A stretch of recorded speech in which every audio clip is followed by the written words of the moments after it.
Детские сады и школы Чувашии готовятся к конкурсу «Лучшие на селе». Это первые в республике творческие состязания по сельской тематике. Репетиции в образовательных учреждениях уже в полном разгаре. Дети готовы перепеть и перетанцевать своих соперников.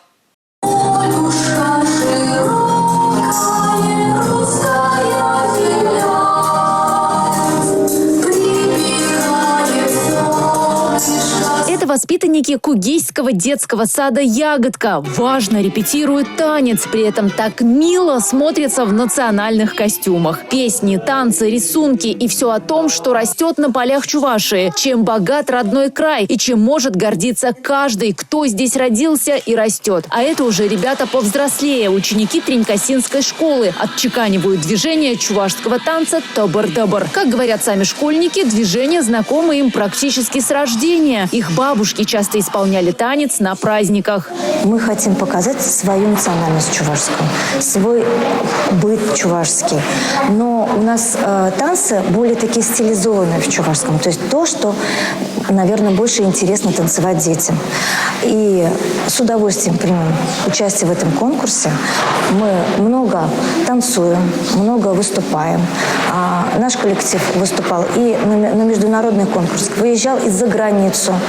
И за границей особенно очень, и вот другие регионы, очень нравятся наши чувашские костюмы.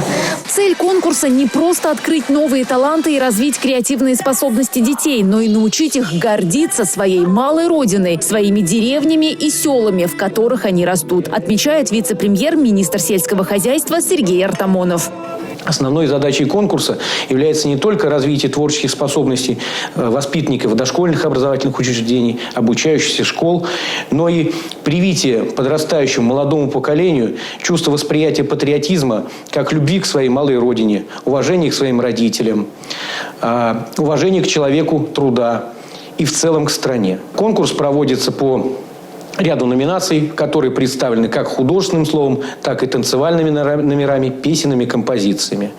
Награждение победителей конкурса пройдет в рамках первого республиканского детско-юношеского творческого форума «Лучшие на селе».